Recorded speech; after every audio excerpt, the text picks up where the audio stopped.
Hello दोस्तों, स्वागत है आपका रेलवे की पाठशाला पे। और दोस्तों, जो दिल्ली पुलिस है उसने अपना नोटिफिकेशन निकाल दिया है। आपको पता होगा थोड़े दिन पहले यहाँ पर अपडेट आया था कि दिल्ली पुलिस में नई वैकेंसीज आने वाली है और यहाँ पर आज की डेट में 5846 वैकेंसीज हैं, उनका यहाँ पर नोटिफिकेशन निकाल दिया। साथ में एग्जाम डेट है वो भी यहाँ पर बता दी है।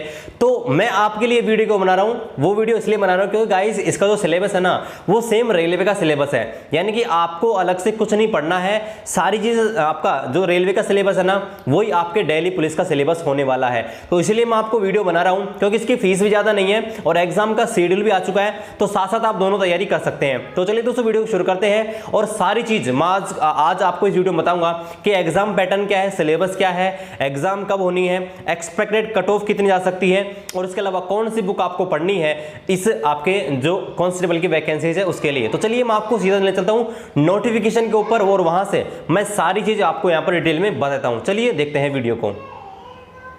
तो गाइस ये है वो ऑफिशियल नोटिफिकेशन दिल्ली पुलिस का। तो यहाँ पर देखिए, इसको हम देखते हैं पूरी डिटेल के साथ। तो देखिए, पहली सबसे बड़ी बात यहाँ पर ये है कि जो फॉर्म भरने की जो डेट है उनके बारे में मेंशन किया गया है कि यहाँ पर जो फॉर्म भरने की डेट है वो यहाँ पर 1 अगस्त 2020 से और 7 सितंबर 2020 तक है, यानी कि आज से आपके फॉर्म है वो दिल्ली पुलिस के चालू हैं। आप एसएससी की वेबसाइट पर जाकर भर सकते हैं और मैं आपको बताऊँगा भी कैसे आप फ्री में फॉर्म है भर सकते हैं, वो मैं आपको बताऊँगा। तो आप वीडियो को एंड तक ज़रूर देखिएगा।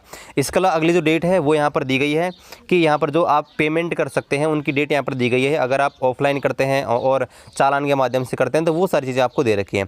इसके अलावा जो मोस्ट इंपॉर्टेंट डेट है वो यहाँ पर देखिए, ये दे रखी है आपको। जो सीबीटी एग्ज़ाम है, सीबीटी आपका जो कंप्यूटर बेस्ड एग्जाम होगा उसका जो डेट है वो आपके दे रखा है 27/11/2020 से और 14/12/2020, यानी कि 27 नवंबर से लेकर और 14 दिसंबर। ये सबसे बड़ी चीज़ है कि गाइस डेट फिक्स कर दी कि आपको इतना टाइम है, आपके पास लगभग 4 महीने का टाइम है, आप इनको आसानी से पढ़ सकते हैं। तो ये बहुत अच्छी बात है कि आपको एक एग्जाम डेट दे दी कि इस तारीख से एग्जाम हो जाएंगे। और आपको पता है एसएससी होती है वो ज़्यादातर अपनी एग्जाम होती है वो शेड्यूल चेंज नहीं करता है, वो फिक्स है, वो फिक्स ही रहता है।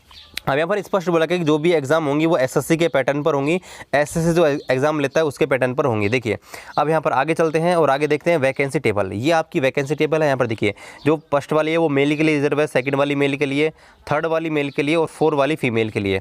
अब यहाँ पर आप देखेंगे टोटल जो वैकेंसीज हैं वो आपके 5846 है। उनमें से आपके जो फीमेल है उनकी वैकेंसीज आपके 1944। ठीक है। अब यहाँ पर एक चीज़ आपको और ध्यान रखनी है कि यहाँ पर देखिए बैकलॉग लिख रखी है, बैकलॉग 19 बैकलॉग एससी। इसका मतलब क्या होता है? इसका मतलब है कि भाई पहले जो वैकेंसीज हुई थी, मान लीजिए पहले कोई वैकेंसीज हुई थी और मान लीजिए जो कैंडिडेट थे उनका सिलेक्शन किसी और में हो गया, वो छोड़कर चले गए अपना वो वैकेंसी को, मतलब दिल्ली पुलिस की जो वैकेंसी थी उसको छोड़कर चले गए, तो वो जो वैकेंसीज है ना उनको यहाँ पर बैकलॉग वैकेंसीज बोला जाता है। तो यहाँ पर बैकलॉग वैकेंसीज भी है पहले की, तो उनको भी यहाँ पर इनमें इंक्लूड किया गया है। इसके बाद आगे आते हैं और आगे यहाँ पर देखिए, यहाँ पर एक इंपॉर्टेंट बात यह है कि भाई जो एक्स सर्विसमैन है उनके लिए 10% अलग से सीटें रिजर्व की गई है।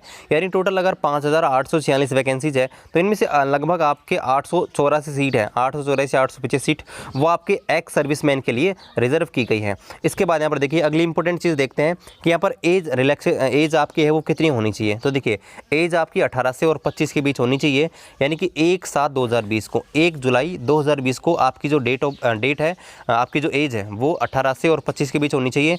और आपकी जो जन्म डेट है वो आपके 2/7/1995 से 1/7/2002 के बीच की होनी चाहिए। इसके अलावा अगर आपकी एज ज़्यादा है तो आपको एज में रिलैक्सेशन दे रखा है। देखिए, एससी एसटी के लिए 5 साल की एज में छूट दे रखी है, ओबीसी के लिए 3 साल की दे रखी है, और अगर कोई स्पोर्ट्स पर्सन है उसको 5 साल की दे रखी है। और यहाँ पर जो एक्स सर्विसमैन है, ठीक है, उनके लिए अलग से दे रखी है। और जो दिल्ली पुलिस में पहले से काम कर रहे हैं, यूआर ओबीसी एसटी, उनके लिए देखिए अलग से ये यहाँ पर एज इनको दे रखी है। ठीक है। अब इसके बाद यहाँ पर अगली चीज़ देखते हैं। यहाँ पर देखिए अगली चीज़ यहाँ पर ये दे रखी है कि यहाँ पर जो वार्ड्स हैं, ठीक है, जो भी दिल्ली पुलिस में पहले से वार्ड्स काम कर रही हैं, एमटीएस डिपार्टमेंट में यहाँ पर पहले से काम कर रहे हैं, ठीक है, उनको यहाँ पर डबल रिलैक्सेशन मिलेगा। क्या मिलेगा? डबल रिलैक्सेशन नहीं मिलेगा। ठीक है। डबल रिलैक्सेशन का मतलब ये है कि एक तो आप कैटेगरी का ले लेंगे और एक आप ऐसे एक्स सर्विसमैन का ले लेंगे, तो ऐसे आपको नहीं मिलेगा, एक साथ आपको एक ही रिलैक्सेशन है वो यहाँ पर मिलेगा। ये यहाँ बताइए। यहाँ पर अगली बात इंपॉर्टेंट लिखी गई है कि अगर आप किसी भी SC ST या OBC कैटेगरी से हैं, EWS कैटेगरी से हैं और अगर आपने एज रिलैक्सेशन लिया है और आप DV के टाइम यानी डॉक्यूमेंट वेरिफिकेशन के टाइम अगर आप इनका सर्टिफिकेट नहीं दे पाते हैं, वहाँ पर नहीं दे पाते हैं उनको DV के टाइम, तो आपको यहाँ पर SC ST SC इनके बीच नहीं रखा जाएगा, आपको सीधा UR कैटेगरी के अंदर रखा जाएगा। ठीक है, आपको UR कंसिडर किया जाएगा। यहाँ पर देखिए स्पष्ट लिख रखा है कि आपको UR कैटेगरी के अंदर कंसिडर किया जाएगा।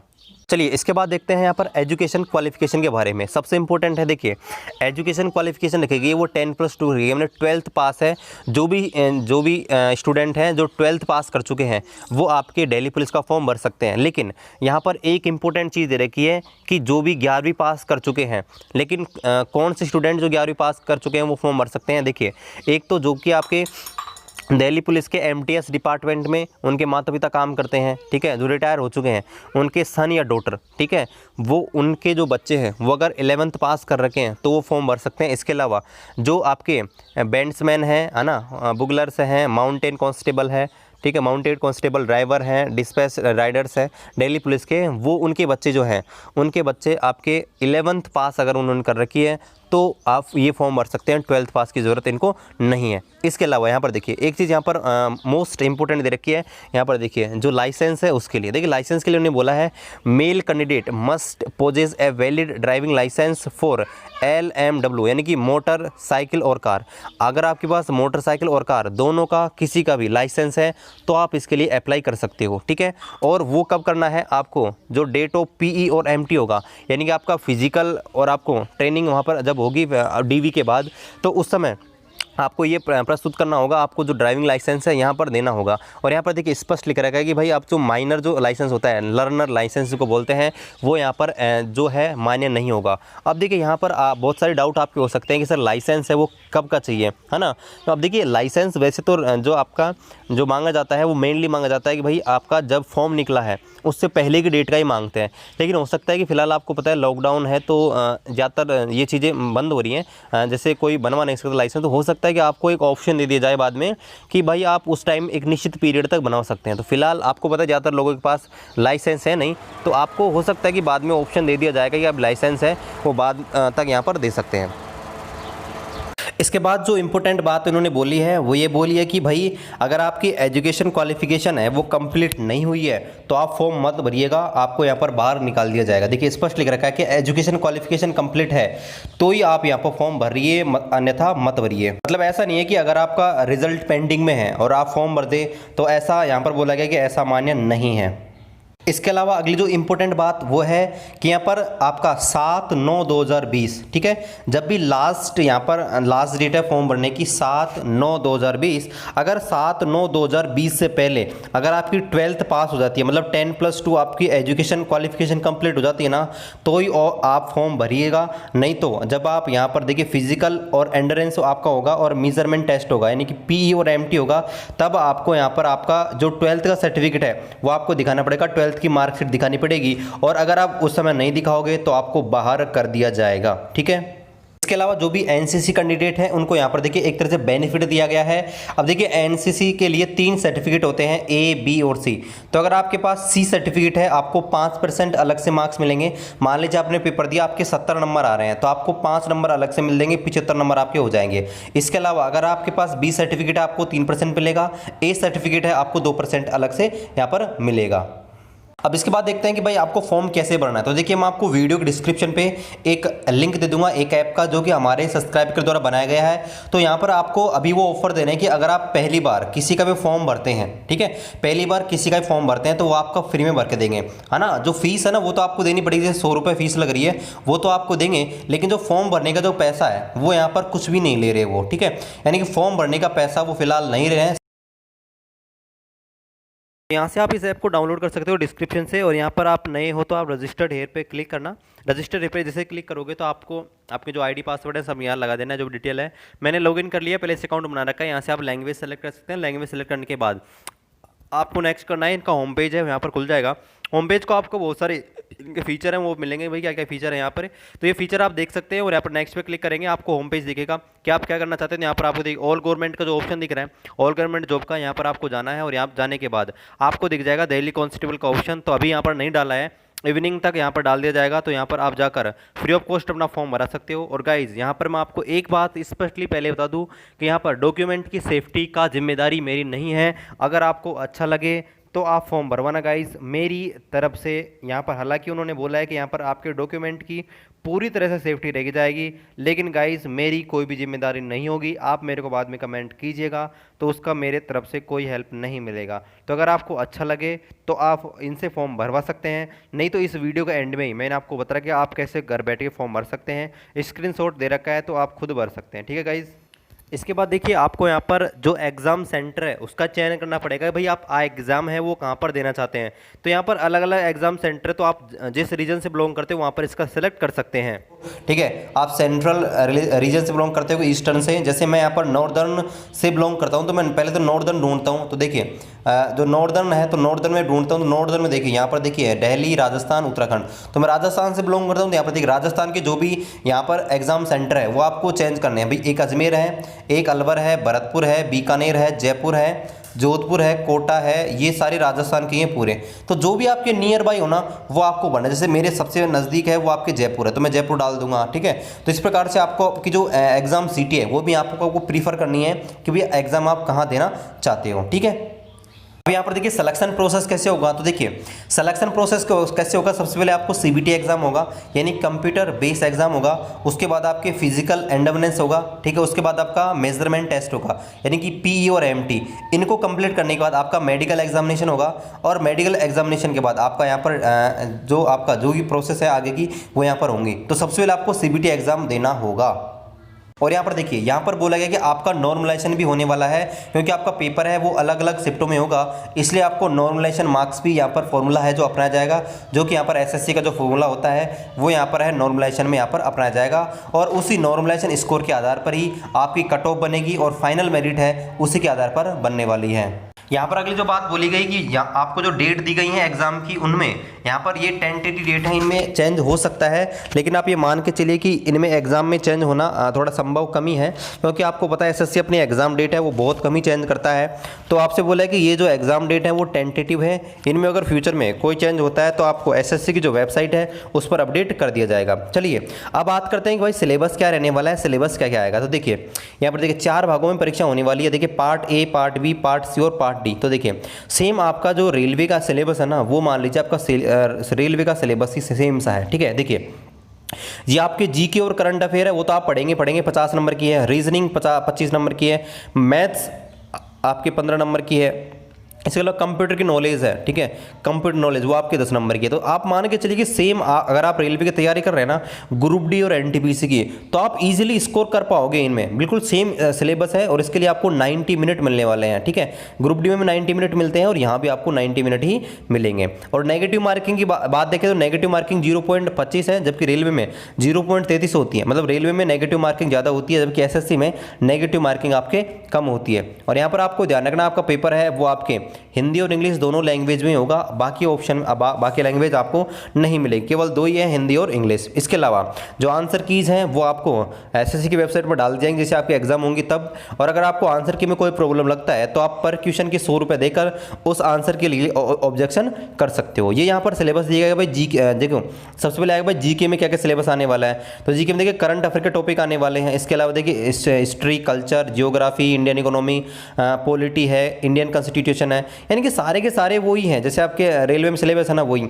इस प्रकार रीजनिंग में देखो, रीजनिंग में वही सेम सिलेबस है, मैथ्स में देखो वही सिलेबस है। ठीक है, और कंप्यूटर में आपकी जो बेसिक नॉलेज है वो आपके पूछी जाती है। ठीक है, अब देखिए ये आपके हो गया आपका सीबीटी। भाई सीबीटी में क्या होगा, तो सीबीटी में होने के बाद देखो यहाँ पर स्पष्ट लिख रहा है कि the question paper shall be of matriculation level, यानी कि मैट्रिक लेवल का पेपर होने वाला है। ठीक है, मैट्रिक लेवल का होने वाला है, ज़्यादा हाई लेवल नहीं होगा, बिल्कुल सीधा 10th पास वाला सिलेबस है वो आपका आएगा। ठीक है, अब देखिए जो जैसे आपका सीबीटी एग्जाम कंडक्ट हो जाएगा ना, सीबीटी के बाद आपका होगा फिजिकल। तो देखिए फिजिकल में क्या किया जाएगा, पीईटी जो होगा उसमें क्या किया जाएगा। देखिए आपका अगर आपकी एज है वो 30 साल से कम है तो आपको 6 मिनट में आपको 1600 मीटर दौड़ करनी है। लॉन्ग जंप आपका 14 फीट है, 14 फीट है, और हाई जंप आपको 3 फीट और 9 इंच करना है। अगर आपकी एज 30 से 40 के बीच है आपको 7 मिनट मिलेंगे दौड़ के लिए। 13 फीट आपका लॉन्ग जंप है और 3 फीट 6 इंच आपका हाई जंप है। अगर आपकी एज 40 साल से ऊपर की है, 40 प्लस है, तो आपको 8 मिनट मिलेंगे रनिंग के लिए। लॉन्ग जंप आपका 12 फीट ही है और हाई जंप आपका 3 फीट 3 इंच है। ठीक है, और यहाँ पर स्पष्ट बोला गया है कि जो यहाँ पर रेस क्वालिफाई करेंगे यानी कि रनिंग कंप्लीट करेंगे तभी आपको लॉन्ग जंप और हाई जंप के लिए यहाँ पर आगे भेजा जाएगा। अब देखिए यहाँ पर आपको कुछ फिजिकल मेजरमेंट भी होगा। देखिए फिजिकल मेजरमेंट भी कैसे होगा कि भाई आपकी जो हाइट है वो 170 सेंटीमीटर होनी चाहिए, लेकिन जो कि आपके हिल एरिया से आते हैं, जैसे आपको ये देखिए ये आपको दे रखा है, अगर आप इन एरिया से आते हैं तो आपको भाई 5 सेंटीमीटर का रिलैक्सेशन मिलेगा। ठीक है, और जो SC के कैंडिडेट है उनको 5 सेंटीमीटर का रिलैक्सेशन दिया गया है। ठीक है, और दिल्ली पुलिस में जो पहले से काम कर रहे हैं MTS के स्टाफ और रिटायर्ड हैं, ठीक है, उनको 5 सेंटीमीटर का यहाँ पर रिलैक्सेशन मिलेगा। इसके अलावा यहाँ पर 81 सेंटीमीटर का आपका चेस्ट है वो होना चाहिए मिनिमम। जो चेस्ट है वो 80 सेंटीमीटर का आपका होना चाहिए, और इसमें भी आपको छूट देंगे हिल एरिया से जो बिलोंग करते हैं वो, और SC के कैंडिडेट हैं उनको, और पहले से ही जो रिटायर्ड है उनके जो सन है उनको यहाँ पर 5 सेंटीमीटर का यहाँ पर छूट दिया जाएगा। अगर फीमेल की बात करें तो फीमेल के लिए देखिए आपके जो रनिंग का टाइम है 8 मिनट है नॉर्मल, जो 30 साल से कम है उनके लिए। जो आपका लॉन्ग जंप है 10 फीट का है, हाई जंप आपका 3 फीट का है। 30 से 40 एज है तो 9 मिनट का टाइम है, 9 फीट की आपका लॉन्ग जंप है और 2 फीट 9 इंच का हाई जंप है। अगर आपकी एज 40 से प्लस है तो 10 मिनट का टाइम है, लॉन्ग जंप 8 फीट का है और आपका हाई जंप 2 फीट 6 इंचेस का है। और यहाँ पर सेम रूल है कि अगर आप रनिंग पास करोगे तभी आपको यहाँ पर आगे वो प्रोसेस की जाएगी। और यहाँ पर बोला गया कि अगर कोई महिला प्रेग्नेंट है तो उसको PE और MT है वो यहाँ पर नहीं किया जाएगा, उसके लिए इनको बाद में अलग से बुलाया जाएगा। अगर कोई महिला प्रेग्नेंट है तो उसे P यानी कि फिजिकल और जो भी आपके टेस्ट हैं ये नहीं कराए जाएंगे, उनके लिए इनकी डेट है वो बाद में यहाँ पर दे दी जाएगी। अगर फीमेल के लिए हम हाइट की बात करें, देखिए फीमेल के लिए जो हाइट है वो मिनिमम 157 सेंटीमीटर होनी चाहिए। ठीक है, और इसके लिए यहाँ पर देखिए इसके अलावा यहाँ पर 2 सेंटीमीटर का इनको रिलैक्सेशन भी दे रखा है भाई जो हिल एरिया से बिलोंग करते हैं, SC ST के कैंडिडेट हैं उनके लिए। और यहाँ पर देखिए एक चीज़ और आपको ध्यान रखनी है कि मान लीजिए आपका जो आप फिजिकल स्टैंडर्ड चेक हुआ उसमें हाइट और टेस्ट दोनों में, हाइट और चेस्ट में अगर आपको बाहर कर दिया जाता है तो आप उसी दिन यहाँ पर अपील कर सकते हो। ठीक है, उसी दिन आप अपील कर सकते हो और अपील अथॉरिटी है वो आपको एक सर्टिफिकेट बना के देगा कि आपको किस वजह से बाहर निकाला गया है। ठीक है, तो आप उसी टाइम पे अपील कर सकते हैं। अगर उसके बाद अपील करते हो तो वो अपील आपकी मान्य नहीं होगी। और सबसे बड़ा बेनिफिट देखिए यहाँ पर मेडिकल स्टैंडर्ड को लेकर है। आपको पता है रेलवे मेडिकल स्टैंडर्ड जो मांगा जाता है वो A2 A3 मांगा जाता है मेनली, लेकिन आपको पता है यहाँ पर मेडिकल स्टैंडर्ड 6/12 है। ठीक है, यानी कि आपको टेंशन लेने की जरूरत नहीं है। 6/12 तो आप मान के चलिए सबका मेडिकल स्टैंडर्ड होता है, और मेनली आपके B1 कैटेगरी से B1 और लो B1 एंड ब्लो कैटेगरी में रखा जाता है आपके C/12 को, 6/12 को।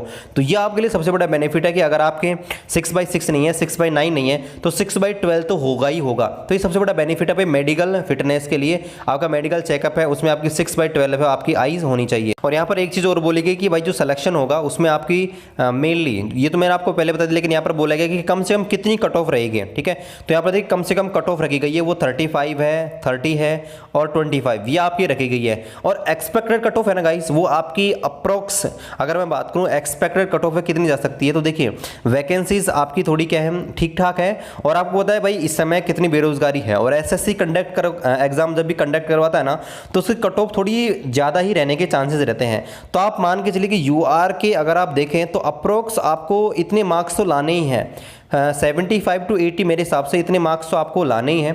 जब आपका फिजिकल के लिए बुलाया जाएगा इसके लिए तो 75 से 80 मार्क्स तो आप मिनिमम आपका लेके चलिए। और अगर आप OBC कैंडिडेट हैं तो आप 70 to 75 तो आपका स्कोर है वो लेके चलिए।